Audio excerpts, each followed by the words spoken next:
akan menjelaskan beberapa pribadi dan profesi seorang konselor menurut Kore. Nah, di sini menurut Kore itu ada 10 pribadi dan profesi yang ada pada yang harus ada dalam diri seorang konselor. Nah, pertama itu yaitu konselor yang memiliki identitas, yang mana seorang konselor harus tahu apa yang ada dalam dirinya dan harus tahu bagaimana keinginan yang akan dilakukan terhadap kehidupannya seperti apa begitu. Jadi kita sebagai seorang konselor harus pahami diri kita terlebih dahulu, harus pahami apa yang harus kita lakukan untuk kehidupan kita, dan kemudian kita bisa melakukan atau memberikan pengalaman-pengalaman yang kita alami terhadap seorang konselor.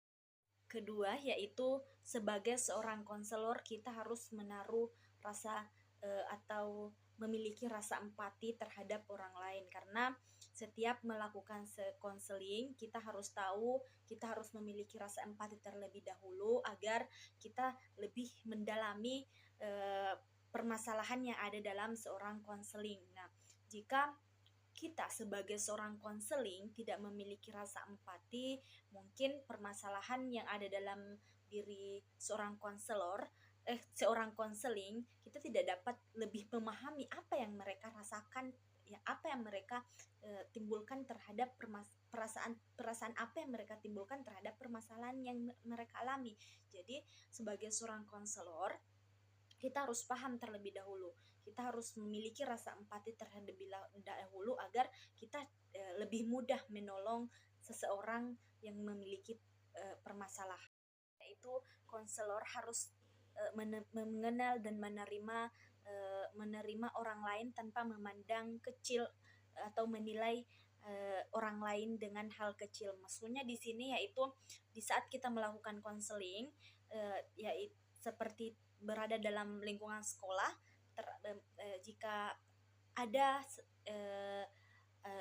dua siswa memiliki permasalahan dalam hal tersebut, kita sebagai seorang konseling harus tahu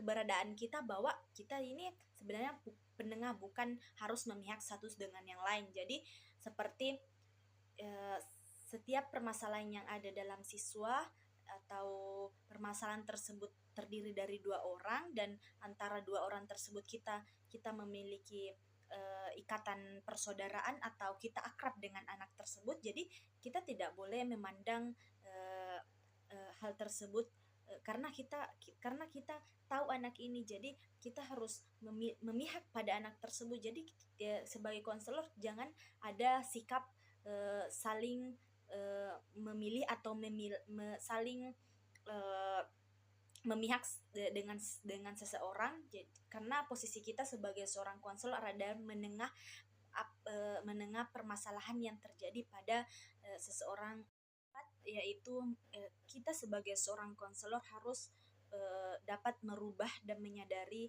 yang ada dalam diri kita sendiri. Seperti ketika seseorang mungkin ada dalam diri kita ada hal yang tidak baik, dan kita diberikan masukan untuk merubah sikap kita, atau ilmu yang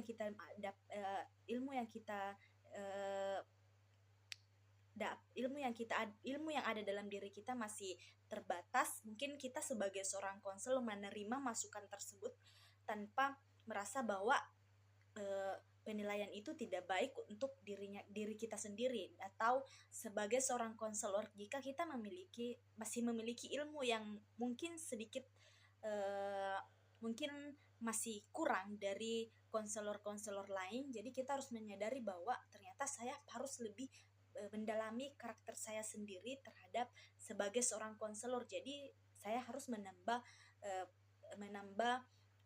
ilmu yang harus saya dapat untuk melakukan konseling berikutnya. Kelima, yaitu memperluas kesadaran kita dan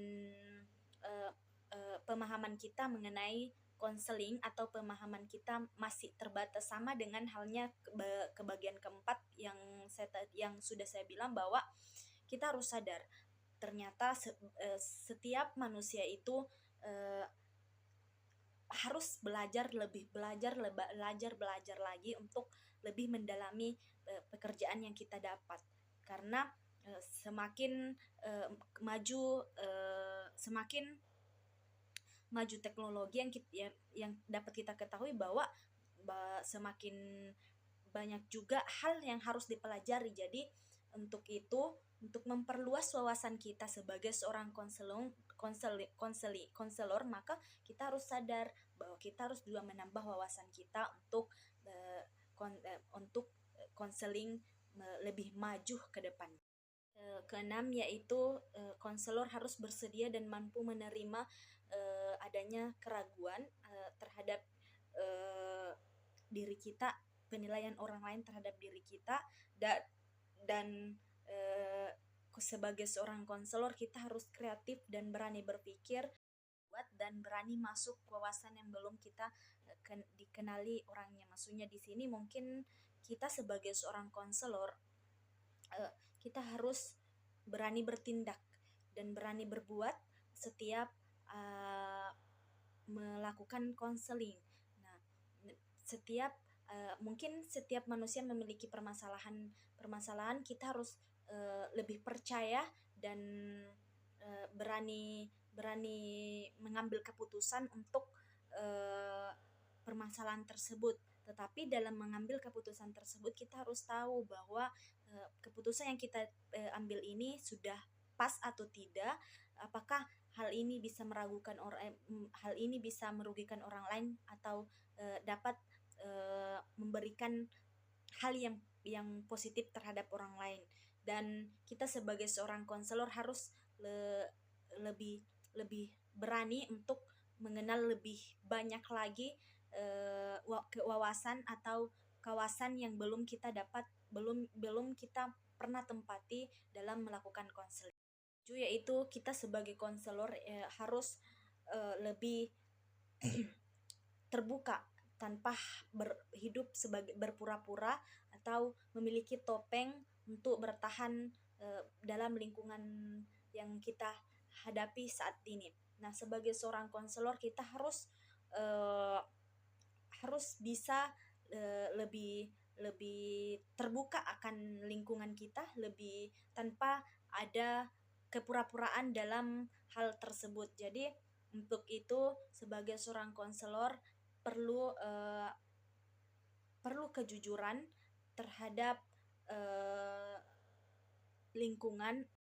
Kedelapan yaitu tentang konselor yang mana harus memiliki orientasi tentang kehidupan, dan mereka harus terlihat secara aktif dalam kehidupannya dengan secara penuh dan berusaha untuk tidak diubah oleh keadaan. Dan yaitu tentang mereka yang mana harus mengetahui tentang dunia konseling, dan namun harus memiliki rasa empati yang mana bukanlah diawali dengan keinginan untuk memiliki. Mereka juga harus memperjuangkan memperjuangkan dan mereka harus memiliki kerangka tentang acuan untuk mengidentifikasinya dengan orang lain tanpa harus mengorbankan identitas diri mereka sendiri, dan dengan cara tanpa harus mengidentifikasi secara berlebihan dengan orang lain. Nah, yang terakhir ini yaitu mereka mengembangkan gaya konseling mereka sendiri, atau mempelajari berbagai gagasan dan teknik konseling dengan